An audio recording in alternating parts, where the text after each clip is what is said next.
Corona ಇನ್ನೂ ಎಷ್ಟು ವರ್ಷ ನಾವು ಇದನ್ನು ತಳ್ಳಬೇಕು ಡಾಕ್ಟರ್? ವರ್ಷಗಳ ಪ್ರಶ್ನೆ ಅಲ್ಲ. ಈಗ ಒನ್ಸ್ ವೀಕ್ ಇಟ್ಸ್ ಫ್ಲೂ ಅಂತ ಕೇಳಿದಿರತ್ತೀವಿ. ಫ್ಲೂ ಶಾಟ್ಗೆ ನೀವು ಪ್ರತಿ ವರ್ಷ ಅದು ಆರ್ಗ್ಯಾನಿಸಮ್ ಚೇಂಜ್ ಆಗ್ತಾ ಹೋಗುತ್ತೆ. ಇವತ್ತಿದ್ದು ಫ್ಲೂ ಆರ್ಗ್ಯಾನಿಸಮ್ಗೆ ನೀವೊಂದು ವ್ಯಾಕ್ಸಿನ್ ಮಾಡಿ ಕೊಡ್ತೀರಾ, ಬಟ್ ನೆಕ್ಸ್ಟ್ ಇಯರು ಅದು ಫ್ಲೂ ಬರುತ್ತೆ. ಆ ಫ್ಲೂ ಇದ್ದಾಗ ಇವತ್ತು ತೊಗೊಂಡಿದ್ದ ಆರ್ಗ್ಯಾನಿಸಮ್ ನೆಕ್ಸ್ಟ್ ಇಯರ್ ಬೇರೆ ಆರ್ಗ್ಯಾನಿಸಮ್ ಬರುತ್ತೆ. So you have to take the flu shot every year. In fact ಅಮೆರಿಕದಿಂದ ಇಲ್ಲಿ ಬರಬೇಕಾದ್ರೆ ಮೊದಲೇ ಅಲ್ಲಿ ಫ್ಲೂ ಶಾಟ್ ತೊಗೊಂಡೇ ಇಲ್ಲಿಗೆ ಬರ್ತಾರೆ. ಯಾಕೆಂದರೆ ಇಲ್ಲಿ ಅಷ್ಟೊಂದು in fact repeated exposure to the flu organisms ಏನಿದೆ, ವೈರಸ್ ಏನಿದೆ, that has protected many of our Indians from having a lethal outcome. ನಮಗೆ because we are so much expose to, because we are basically sub clinical infection. We are not so clean as Americans are. I mean personal hygiene ಅದೆಲ್ಲ ಮಾಡಿದರೆ, ಆ ಕುಡಿಯೋ ನೀರು ಇರ್ಬೋದು, ಅಥವಾ personal sanitation ಇರ್ಬೋದು, ಟಾಯ್ಲೆಟ್ರಿ facilities ಇರ್ಬೋದು, ಅದೆಲ್ಲ ನಾವು ಅಷ್ಟೊಂದು ಮುಂದುವರೆದಿಲ್ಲ. ಬಟ್ ಇದು ಒಂದು ಈ ರೀತಿಯಲ್ಲಿ ನಮಗೆ ಒಂದು ರೆಸಿಸ್ಟೆನ್ಸ್ ಡೆವಲಪ್ ಮಾಡ್ಕೊಳ್ಳಿಕ್ಕೆ ಒಂದು ಅವಕಾಶ ಬಂದಿದೆ. ಅದರಿಂದಾಗಿ ನಮಗೆ ಟೋಟಲ್ ಮಾರ್ಟಾಲಿಟಿ ರೇಟ್ ಏನಿದೆ ಅಮೆರಿಕಾದಲ್ಲಿ ಇಟ್ ವೆಂಟ್ ಅಪ್ ಟು 2.5%. ನಮ್ಮದು 1.5% ಇತ್ತು. ಈವನ್ ಇಟಲಿಯಲ್ಲಿ ತೊಗೊಳ್ಳಿ, the mortality rate went up to 4%. ಫ್ರಾನ್ಸಲ್ಲಿ it went up to 3%. Whereas in India where the health structure the whole Swachh Bharat program ಮಾಡಿಕೊಂಡ್ರೂ ನಮ್ಮಲ್ಲಿ ಅಷ್ಟೊಂದು ಸ್ಯಾನಿಟೈಸೇಷನ್ ಇಲ್ಲ. ಆದ್ದರಿಂದಾಗಿ ಮನುಷ್ಯ naturally has developed some amount of inherent resistance. ಹಾಗಾಗಿ ಇಲ್ಲಿ ನಮ್ಮ case fatality rate is much lower. And another thing is all the Indians get what is called as a BCG vaccination ಅಥವಾ triple antigen. ಎಲ್ರಿಗೂ ಸಿಗುತ್ತೆ. ಬೇರೆ ಅಮೆರಿಕದಲ್ಲಿ, ಇಂಗ್ಲೆಂಡಲ್ಲಿ, Italy, France, Spain ಇಲ್ಲಿ ಏನು ಮಾಡಿದ್ದಾರೆ, ಈ BCG ವ್ಯಾಕ್ಸಿನೇಷನ್ ಕೊಡೋದು ನಿಲ್ಲಿಸ್ಬಿಟ್ಟಿದ್ದಾರೆ. ಯಾಕೆಂದರೆ there is no tuberculosis in America. ಈ BCG ವ್ಯಾಕ್ಸಿನೇಷನನ್ನು ತಗೊಂಡಿರೋದ್ರಿಂದ ನಾವು ಎಲ್ಲರೂ ಹುಟ್ಟುತ್ತಾನೆ ಕೊಟ್ಬಿಡ್ತಾರೆ BCG ವ್ಯಾಕ್ಸಿನೇಷನ್. ಅದರಿಂದ we have gained some immunity to face the corona virus. ಈಗ ಅಮೆರಿಕದಲ್ಲಿ ಸ್ಕೂಲ್ ನಡೀತಿದೆ, ಇಂಡಿಯಲ್ಲಿ ನಾವು ಕ್ಲೋಸ್ ಮಾಡಿದ್ದೀವಿ ಈಗ ನಮ್ಮ ಶಾಲೆಗಳನ್ನ. ಎಕ್ಸಾಮ್ ನಡೆಸಬೇಕೋ ಬೇಡವೋ ಅಂತ. ಈ ಮಕ್ಕಳ ವಿಷಯಕ್ಕೆ ಯಾವ ರೀತಿ ಎಫೆಕ್ಟ್ ಆಗ್ಬೋದು ಕೊರೋನಾ? ಅವ್ರು ಯಾವ ರೀತಿ ಟೇಕ್ ಕೇರ್ ತೊಗೋಬೇಕಾಗುತ್ತೆ? ಮಕ್ಕಳು ಹೈಜೀನ್ ಜೊತೆಗೆ ಮಕ್ಕಳನ್ನ ಹೊರಗೆ ಕಳಿಸ್ಬಾರ್ದಾ? ಯಾವ ರೀತಿ ಅವ್ರನ್ನ ಪ್ರೊಟೆಕ್ಟ್ ಮಾಡಿ? ಅಮೆರಿಕದಲ್ಲಿ ಸೆಕೆಂಡ್ ವೇವ್ ಆಗೋಗ್ಬಿಟ್ಟಿದೆ. And moreover they are very active in immunisation. Almost they already 30 to 50% immunisation ಆಗೋಗ್ಬಿಟ್ಟಿದೆ. And moreover there is no active second wave active wave that is going on ನಾವು. ಅವ್ರ ಹತ್ರ first wave ಬೇಗ ಮುಗೀತು, second wave ಮುಗಿದೋಗಿದೆ. ನಮ್ಮಲ್ಲಿ ಏನಾಗಿದೆ, ಈಗ second wave ಪ್ರಾರಂಭ ಆಗ್ತಾಯಿದೆ. ಆದ್ದರಿಂದ we have to be careful. There is a different epidemiological picture when in the first phase, and there is a different epidemiological picture in the second phase as we are seeing it now. ಮೊದಲೇನಾಯಿತು, senior citizens, those with reduced immunity, who have had cancer, who have had long standing diabetes, who have had long standing hypertension, kidney disease, ಈ ಥರದವರಿಗೆ corona affect ಆಗ್ತಾಯಿತ್ತು. But ಈ ಸರ್ತಿ there is a distinct change. The corona virus is affecting the younger generation. Those are between 35 and 50. That is nearly 30 to 40% of the infections are from the younger generation. So ಈಗ ಅಂದರೆ ಒಂದು ಇದು ಅಂದರೆ corona virus doesn't affect the children so much because they don't have ಈ corona virus ಒಳಗಡೆ ಬಂದು ಅದು active ಆಗಿ ಎಸ್ಟಾಬ್ಲಿಷ್ ಆಗಬೇಕಾದ್ರೆ we require what are called as thymus cells, T cells ಅಂತ ಕರಿತೇವೆ. ಅದು ಚಿಕ್ಕ ಮಕ್ಕಳಲ್ಲಿ ಸರಿಯಾಗಿ ಡೆವಲಪ್ ಆಗಿರಲ್ಲ. ಬೇರೆ ಅಡಲ್ಟ್ಸಲ್ಲಿ T ಸೆಲ್ಸ್ ಅಂತ ಏನು ಕರಿತೀವಿ, ಅದು ಚೆನ್ನಾಗಿ ಡೆವಲಪ್ ಆಗಿರುತ್ತೆ. ಆದ್ದರಿಂದ ಈ ಕೊರೋನಾ ವೈರಸ್ T ಸೆಲ್ಸಲ್ಲಿ ಹೋಗಿ ಸೆಟ್ಲ್ ಆಗಿಬಿಟ್ರೆ it gets infected. I mean it gets ಅಡಿಪಾಯ ಆಗ್ದಂಗೆ. ಮಕ್ಕಳಿಗೆ ಅಷ್ಟು ಸುಲಭವಾಗಿ ಎಫೆಕ್ಟ್ ಆಗಲ್ಲ. ಅದಾದ ಫಸ್ಟ್ ಫೇಸಲ್ಲಿ. But now we are seeing there is some mutations. ಅಂದರೆ ವೈರಸ್ಸು ಬದಲಾಯಿಸುತ್ತೆ, ತನ್ನ ರೂಪವನ್ನು, ತನ್ನ ಒಂದು ಇದನ್ನು ಬದಲಾಯಿಸುತ್ತೆ. ಈಗ ಈ ಇದರಲ್ಲಿ ನಾನು ಹೇಳಿದಲ್ಲ, ಫಸ್ಟು ಸೀನಿಯರ್ ಸಿಟಿಸನ್ಸಿಗೆ ಬರ್ತಾಯಿತ್ತು. ಇವಾಗ V are seeing younger generation. We are also seeing some children in the teenage, in the younger age group getting affected. ಆದ್ದರಿಂದ ಸ್ಕೂಲ್ ಬೇಡ ಅಂತ ನಾನು ಹೇಳೋದಿಲ್ಲ, ಆದರೆ ಸ್ಕೂಲನ್ನು ಆನ್ಲೈನ್ ಮಾಡಿ, ಆನ್ಲೈನ್ ಈ ವೇವ್ ಒಂದು ಹೊರಗಡೆ ಬರೋವರೆಗೂ ಎಕ್ಸಾಮ್ಸು ಅದು ಇದೆಲ್ಲ ಯಾವುದು ಮಾಡೋದು ಅಂತ ಒಳ್ಳೆಯದಲ್ಲ ಅಂತ ನನಗೆ ಅನ್ಸುತ್ತೆ. It's my personal opinion. ಇದು ವೇವ್ ಇನ್ನೂ ಎಷ್ಟು ದಿವಸ? ಇದು ಮೇ 2nd ಅಥವಾ 3rd ವೀಕ್ ಅಥವಾ ಮೇ ಎಂಡ್ವರೆಗೆ ಪೀಕ್ ಆಗುತ್ತೆ ಅಂತ ಅಂದ್ಕೊಂಡಿದ್ದೀವಿ. Because we studied the charts from the John Hopkins Hospital as they have what is called as artificial mathematical models. ಇದ್ರ ಪ್ರಕಾರ last time they had predicted the same thing. By September it will start waning and by December it will virtually reach a manageable level ಅಂತ. ಅದೇ ರೀತಿ ಆಗಿದೆ first ಫೇಸಲ್ಲಿ. Second phase we think that there could be peak to about say May end ಅಂತ ಅನಿಸ್ತಾ ಇದೆ. ಆಮೇಲಿಂದ ಏನಾಗಿದೆ, cases start declining. By September October it will just come down. Third wave ಏನಾದರೂ ಬರೋಕ್ಕೆ ಸಾಧ್ಯ ಇದೆಯಾ? ಅದೇ, that again depends on how much the people get infected now. First ಏನಾಯಿತು, ನಾವು ಅಂದ್ಕೊಂಡ್ವಿ ವಿ ಆರ್ ಒಂದು ಹರ್ಡ್ ಇಮ್ಯುನಿಟಿ ಅಂತ ಇದೆ. ಈಗ BCG ವ್ಯಾಕ್ಸಿನೇಷನ್ ನಾವು ಎಲ್ರಿಗೂ ಕೊಡ್ತೀವಿ. ಅದನ್ನು though it's a dead virus ಕೊಡೋದು, so it develops immunity. Whereas ನಮಗೇನಾಗಿದೆ, ಈಗಾಗಲೇ sub clinical infection first phase end ಹೊತ್ತಿಗೆ ಮೊದಲು ಅಂದ್ಕೊಂಡಿದ್ದು ನಾವು for every one infection that is recorded we have missed 10 to 50 infections that are not recorded.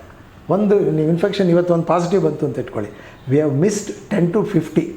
ಅಂದರೆ ನಾವು first ಫೇಸಲ್ಲಿ 1,10,00,000 ಜನ ಇನ್ಫೆಕ್ಟ್ ಆಗಿದೆ ನಮ್ಮ ನಂಬರ್ಸ್, ಮಿನಿಸ್ಟ್ರಿ ನಂಬರ್ಸ್ ಪ್ರಕಾರ.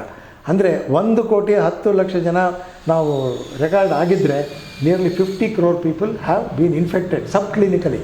They are all have been asymptomatic and they are not producing any symptoms, but they have the infection, they have the antibodies. ನಾವು ಅಂದ್ಕೊಂಡಿದ್ದು. So 130 crore ಅಲ್ಲಿ even granting that it is about 40-50 crore people are infected ಅಂತ ಇಟ್ಕೊಂಡ್ರೂ it comes to only 30 to 35%. That doesn't give you herd immunity. Herd immunity ಬರಬೇಕಾದ್ರೆ nearly 70% or 60% of the population if it gets infected, we call it what is as R0. ಅಂದರೆ your infectivity, your capability to infect is reduced to 0. Now the infectivity rate is going up to 4. R ಅಂತ ಕಳ್ತೀವಿ, R in the reinfection, the power of this thing infect goes up to 4 now, because I told you that the numbers may triple, numbers may even quadruple before it really comes down. Supposing we develop 60 to 70% infection in this subclinical infections, supposing we develop herd immunity, then probably it will wane off. ಈ corona ಅನ್ನೋದು ಮಾನಸಿಕವಾಗಿ ಏನಾದರೂ ಆಘಾತ ಮಾಡುತ್ತಾ ಮನುಷ್ಯ? ಹೌದೌದು, ಮಾನಸಿಕವಾಗಿ ಒಂದು ಈ ಕೊರೋನಾ ಸ್ಟಿಗ್ಮಾ ಇದೆಯಲ್ಲ, ನನಗೆ ಕೊರೋನಾ ಬಂದುಬಿಟ್ಟಿದೆ, ನಾನು ಐ ಆಮ್ ಎನ್ ಔಟ್ಕ್ಯಾಸ್ಟ್. ಯಾರು ಈಗ ತಾನೇ ನನ್ನ ಫ್ರೆಂಡ್ ಒಬ್ಬ ಫೋನ್ ಮಾಡಿದ್ದ, ಅವನಿಗೆ ಕೊರೋನಾ ಬಂದಿದೆ, ಮನೆಯಲ್ಲಿ ಹೆಂಡತಿ ಅವ್ನ ಮಗಳಿದ್ದಾರೆ, ಆಮೇಲೆ ಹೆಂಡತಿ ತಾಯಿ ಅಲ್ಲೇ ಇದ್ದಾರೆ. ಆ ಮನೆಯಲ್ಲಿ ಕೇವಲ 1-2 ಬೆಡ್ರೂಮ್ ಇದೆ. ಆ ಬೆಡ್ರೂಮಲ್ಲಿ ಒಂದೇ ಒಂದು there is no attached bathroom, there is a single bathroom. ಗಂಡನಿಗೆ ಕೊರೋನಾ ಪಾಸಿಟಿವ್ ಆಗಿದೆ. ಹೆಂಡತಿ ಹೇಳ್ತಾಳೆ ಡೋಂಟ್ ಕಮ್ ಹಿಯರ್. ಅವನು ಎಲ್ಲಿ ಹೋಗಬೇಕು, ಹಾಸ್ಪಿಟ್ಲಲ್ಲಿ ಬೆಡ್ ಸಿಗ್ತಾಯಿಲ್ಲ, ಮನೆಗೆ ಹೆಂಡತಿ ಬರಬೇಡ, ನಾನು ಬಾಗಿಲು ತೆಗೋದಿಲ್ಲ ಅಂತ ಹೇಳ್ತಾರೆ. That was the person whom I was trying to get admitted in one of ಇಲ್ಲಿ ನಾರಾಯಣ ಸೂಪರ್ ಸ್ಪೆಷಾಲಿಟಿ ಹಾಸ್ಪಿಟಲ್ ಅಂತ ಇದೆ, ಅಲ್ಲಿ ಹೋಗಿ ಅಡ್ಮಿಟ್ ಆಗುತ್ತೆ. ನಮ್ಮ ಡಾಕ್ಟ್ರಿಗೆ ಫೋನ್ ಮಾಡಿ ಹೇಳಿ ಸೇರಿಸಿದೆ. ಈ ರೀತಿಯ ಮಾನಸಿಕವಾದ ಒಂದು ತೊಂದರೆಗಳೇನಿದೆ ಅದು ಇದೆ.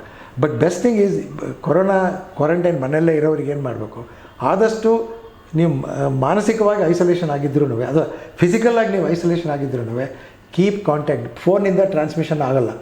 ನಿಮಗೆ ಎಷ್ಟು ಜನ ಫ್ರೆಂಡ್ಸ್ ಇದ್ದಾರೆ ಅವ್ರ ಹತ್ರ ಮಾತಾಡಿ, ಅವ್ರ ಹತ್ರ ನಿಮ್ಮ ಕಷ್ಟ ಸುಖ ಹೇಳ್ಕೊಳ್ಳಿ. ನೀವು don't listen to the news, have a positive attitude.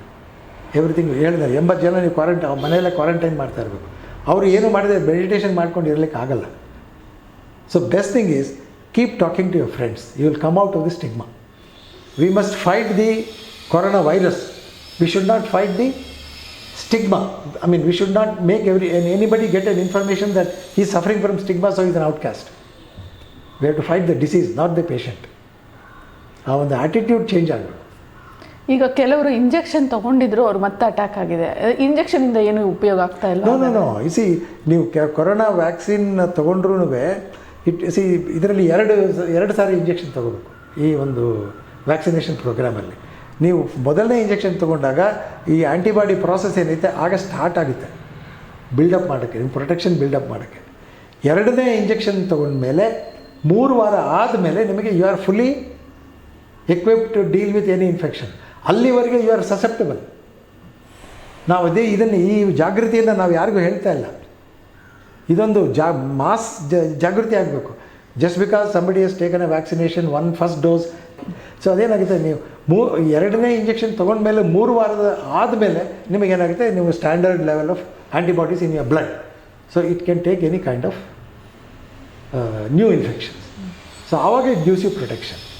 So ಎರಡನೇ ವ್ಯಾಕ್ಸಿನ್ ತೊಗೊಂಡ 3 ವಾರಕ್ಕೆ ನಿಮ್ಗೆ ಆ್ಯಂಟಿಬಾಡಿ ಲೆವೆಲ್ಸ್ ಎಲ್ಲ ಫೈಟಿಂಗ್ ಫಿಟ್ ಆ ಒಂದು ಸ್ಥಿತಿಗೆ ಬರುತ್ತೆ. ಅದಕ್ಕೆ ಮುಂಚೆ ಮತ್ತು ಮ್ಯೂಟೆಂಟ್ ಅಂದರೆ ವೈರಸ್ಗಳು ಮ್ಯೂಟೇಷನ್ ಆಗ್ತವೆ, ತಮ್ಮ ಫಾರ್ಮನ್ನು ಬದಲಾಯಿಸ್ಕೊಡುತ್ತೆ, ಒಂದು 2-3 ಮಾಲಿಕ್ಯೂಲ್ ಚೇಂಜ್ ಆಗುತ್ತೆ. ಆವಾಗೇನಾಗುತ್ತೆ, 50%ಗಿಂತ ಜಾಸ್ತಿ ಮ್ಯೂಟೇಷನ್ ಆದರೆ ಆವಾಗೇನಾಗುತ್ತೆ, this vaccine may not be effective. ಆವಾಗ ರೀಇನ್ಫೆಕ್ಷನ್ ಆಗುತ್ತೆ. ಅದಕ್ಕೆ ಹೇಳೋದು, ಪ್ರತಿ ವರ್ಷವೂ we need to take second shot, third shot, fourth shot, and every year we may need to take another shot. So that is because of the various mutations that occur in the life of the virus. ಈಗ ಎರಡನೇದು, ಈ ಕೋವ್ಯಾಕ್ಸಿನ್ ಮತ್ತು Covishield ಅಂತ ಏನು vaccines ಇಂಡಿಯಾದಲ್ಲಿ ನಾವು ಕೊಡ್ತಾ ಇದ್ದೀವಿ, ಅದು ಸುಮಾರು 78 ದೇಶಗಳಲ್ಲಿ ಇದೇ ವ್ಯಾಕ್ಸಿನನ್ನು ಕೊಡ್ತಾ ಇದ್ದಾರೆ, ಪರ್ಟಿಕ್ಯುಲರ್ಲಿ ಕೋವಿಶೀಲ್ಡ್ ಅಂತ. ಬೇಗ ಫೀಸರಿಂದ ಅದರಲ್ಲಿ RNA ವ್ಯಾಕ್ಸಿನ್ಸ್ ಅಂತ ಬರುತ್ತೆ, DNA ವ್ಯಾಕ್ಸಿನ್ಸ್ ಅಂತ ಬರುತ್ತೆ. ಇದರಲ್ಲಿ DNA ವ್ಯಾಕ್ಸಿನ್ಸ್ ಏನಾಗುತ್ತೆ, ಅದು ಸ್ವಲ್ಪ ಸ್ಟೇಬಲ್ ಇರುತ್ತೆ. ಅಂದರೆ 2ರಿಂದ 8 ಡಿಗ್ರಿ ಸೆಂಟಿಗ್ರೇಡ್ ಫ್ರೀಸರಲ್ಲಿ ಸ್ಟೋರ್ ಮಾಡಿದರೆ ಸಾಕೋದು. ವೆರಾಸ್ ನೀವು RNA ವ್ಯಾಕ್ಸಿನ್ ಅಂತ ಮಾಡ್ತಾರೆ, ಈಗ ಫೀಸರ್ದು ಮಾಡರ್ನಾ, ಫ್ರೀಸರ್ ಅಮೆರಿಕಾದಲ್ಲಿ ಕೊಡ್ತಾ ಇರ್ತಕ್ಕಂಥ, ಅದು -70 ಡಿಗ್ರೀಸಲ್ಲಿ ಇಡಬೇಕಾಗುತ್ತೆ.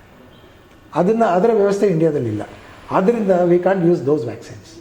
ಮಾಡರ್ನಾ ಮತ್ತು ಫೀಸರ್ ವ್ಯಾಕ್ಸಿನ್ಸ್ ನಾವು ಉಪಯೋಗ ಮಾಡ್ಕೊಳ್ಳಿಕ್ಕಾಗಲ್ಲ, ಯಾಕೆಂದರೆ ನಮ್ಮಲ್ಲಿ ಆ ಕೋಲ್ಡ್ ಸ್ಟೋರೇಜ್ ಚೈನ್ಸ್ ಇಲ್ಲ. -70 ಮೇಂಟೈನ್ ಮಾಡೋದು, ಅದು -70 ದಾಟ್ಬಿಟ್ಟು 1-2ಕ್ಕೆ ಬಂದರೆ ಅದು ಇನ್ಎಫೆಕ್ಟಿವ್ ಆಗಿಬಿಡುತ್ತೆ. ಆದ್ದರಿಂದ we are more comfortable with Covishield and Covaxin, these kind of viruses. ಈಗೇನು ಹೊಸದಾಗಿ ಒಂದು ಇದು ಯಾವುದು ಜಾನ್ಸನ್ ಆ್ಯಂಡ್ ಜಾನ್ಸನ್ನಿಂದ ಸಿಂಗಲ್ ಡೋಸ್ ಬರ್ತಾ ಇದೆ ಅಂತ, ಬಟ್ ಇನ್ನು ಇಟ್ಸ್ ಸ್ಟಿಲ್ ಅಂಡರ್ ಅಪ್ರೂವಲ್, ಇನ್ನೂ ಆಗಿಲ್ಲ. ಅದು ಅಪ್ರೂವಲ್ ಆದಮೇಲೆ probably single dose will come. ಈಗ ಕೆಲವರು ವ್ಯಾಕ್ಸಿನ್ ಹಾಕ್ಕೊಂಡ್ಮೇಲೆ ಸ್ವಲ್ಪ ಮೈಕೈ ನೋವು ಅಥವಾ ಜ್ವರ ಬರೋದು ಏನೋ ಹೇಳ್ತಾ ಇರ್ತಾರೆ, ಅದು ನಿಜಾನ ಅಥವಾ ಹಾಗಾದರೆ ಆ್ಯಂಟಿಬಯೋಟಿಕ್ ತೊಗೋಬೋದಾ ಅವ್ರೇನಾದರೂ? ಖಂಡಿತವಾಗ್ಲೂ ಈ reactions and minor, this what we call as minor reactions. ಇದು ಯಾವುದೇ ವ್ಯಾಕ್ಸಿನ್ ತೊಗೊಳ್ಳಿ, ನೀವು BCG ವ್ಯಾಕ್ಸಿನ್ ತೊಗೋಬೋದು, ಪೋಲಿಯೋ ವ್ಯಾಕ್ಸಿನ್ ತೊಗೋಬೋದು, ಸ್ಮಾಲ್ ಪಾಕ್ಸ್ ವ್ಯಾಕ್ಸಿನ್ ತೊಗೋಬೋದು, ಯೆಲ್ಲೋ ಫೀವರ್ ವ್ಯಾಕ್ಸಿನ್ ತೊಗೋಬೋದು. ಯಾವುದೇ ವ್ಯಾಕ್ಸಿನ್ ತೊಗೊಂಡ್ರೂ ನಿಮಗೆ ಒಂದು ದಿವಸ ಸ್ವಲ್ಪ ಅಲರ್ಜಿ ಥರ ಆಗ್ಬೋದು, ಮೈಲ್ಡ್ ಬಾಡಿ ಏಕ್ಸ್ ಬರ್ಬೋದು, ಮೈಲ್ಡ್ ಟೆಂಪ್ರೇಚರ್ ಬರ್ಬೋದು, ಸ್ವಲ್ಪ ಚಳಿ ಆದಂಗೆ ಆಗ್ಬೋದು. This is not exclusive to corona vaccination. This is regular for every vaccine that you take. 90% of the people will have some mild myalgia, ಇಲ್ಲೊಂದು ಮೈಕೈ ನೋವು ಬಂತು, ಅಲ್ಲಿ ಬಂತು, ಇಲ್ಲಿ ಬಂತು, ಅಷ್ಟೇ. 1 ದಿವಸ 2 ದಿವಸ ಇರುತ್ತೆ, ಅದು ಹೊರಟೋಗ್ಬಿಡುತ್ತೆ. ಏನು ಮಾತ್ರೆಗಳ ಅವಶ್ಯಕತೆನೇ ಇರಲ್ಲ. ಮ್ಯಾಕ್ಸಿಮಮ್ ನೀವು ತೊಗೊಳ್ಬೋದು ಅಂತ ನಿಮಗೆ ಕೆಲವರು ಏನು ಮಾಡುತ್ತೆ, ಆಂಗ್ಸೈಟಿ ಇರುತ್ತೆ, ನಾನು ವ್ಯಾಕ್ಸಿನೇಷನ್ ತೊಗೊಂಡಿದ್ದೀನಿ, ಸ್ವಲ್ಪ ಮೈಕೈ ನೋವು ಅಯ್ಯೋ ಶುರು ಆಗುತ್ತೆ ನನಗೆ ಮೈಕೈ. ಸೊ ಒಂದು ಪ್ಯಾರಾಸಿಟಮಾಲ್ ಟ್ಯಾಬ್ಲೆಟ್ ತೊಗೊಳ್ಳಿ, ಅಥವಾ ಡೋಲೋ 650 ಅಂತ ಬರುತ್ತೆ, ಬೆಳಗ್ಗೆ ಒಂದು ಅಥವಾ ರಾತ್ರಿ 2 ದಿವಸ ಮಾತ್ರೆ ತೊಗೊಂಡ್ರೆ ಸಾಕು. ಬೇರೆ ಯಾವ ಮಾತ್ರೆಗಳ ಅವಶ್ಯಕತೆಯೂ ಇಲ್ಲ. ಈಗ ನಮ್ಮಲ್ಲಿ 2ನೇ ಅಲೆ ಶುರುವಾಗಿದೆ, ಫಾರಿನೆಲ್ಲ ಮುಗ್ದಿದೆ ಅಂತ ಹೇಳಿದ್ರೆ, 3rd ವೇವ್ ಅಲ್ಲೇನಾದರೂ ಶುರುವಾಗಿದೆಯಾ ಅಥವಾ ಆ ಥರದ್ದೇನೂ ಇಲ್ಲ? ಎಲ್ಲಿಗೆ ಕೆಲವು ಕಡೆ 3rd ವೇವ್ ಶುರುವಾಗಿ ಅದು ಮುಗಿದೋಗಿದೆ, 4th ವೇವ್ ಕೂಡ ಮುಗಿದೋಗಿದೆ. ಅಮೆರಿಕಾದಲ್ಲಿ there is no active infection right now. They are able to give vaccination to everybody. So ಹಾಗಾಗಿ ಬೇರೆ ಕಡೆ ಫ್ರಾನ್ಸ್ನಲ್ಲಿ ಕೆಲವು 2nd ವೇವ್ ಶುರುವಾಗಿ ಸ್ವಲ್ಪ ಸೀರಿಯಸ್ ಆಗಿತ್ತು, ಮತ್ತು ಇಟಲಿಯಲ್ಲೂ ಶುರುವಾಗಿತ್ತು, ಮತ್ತು we have seen this happen in Norway also. But ಕೆಲವು ಕಡೆ ಆಗಿದೆ. ನಮ್ಮಲ್ಲಿ ಶುರುವಾಗಿದ್ದೆ ಲೇಟು. ಅವಳಿಗೆ ಫಸ್ಟ್ ಡೋಸ್ ಶುರುವಾಗಿದ್ದು ಅಕ್ಟೋಬರ್ ನವಂಬರಲ್ಲಿ ವುಹಾನ್ನಲ್ಲಿ ಶುರುವಾಯಿತು. ಅದಾದಮೇಲೆ ಟಿಲ್ ಮಾರ್ಚ್ 2020 ನಮಗೇನು ಇರಲಿಲ್ಲ. ಇನ್ಫ್ಯಾಕ್ಟ್ ಟ್ರಂಪ್ ಬಂದು ಹೋದ್ಮೇಲೆ ಇಲ್ಲಿ ಶುರುವಾಗಿದ್ದು. In fact we started quarantining, doing test in the airport, started restricting and all that. So ಇಲ್ಲಿ ನಮಗೆ ಅಲೆ ಶುರುವಾಗಿದ್ದೆ ಮಾರ್ಚಿಗೆ. ಸೊ ಮಾರ್ಚಿಂದ ಸೆಪ್ಟೆಂಬರಲ್ಲಿ ಅಕ್ಟೋಬರ್ ಹೊತ್ತಿಗೆ ಪೀಕ್ ಆಯಿತು, ಆಮೇಲೆ ಕಮ್ಮಿ ಆಯಿತು. ಈಗ 2ನೇ ವೇವ್ ಬಂದಿದೆ.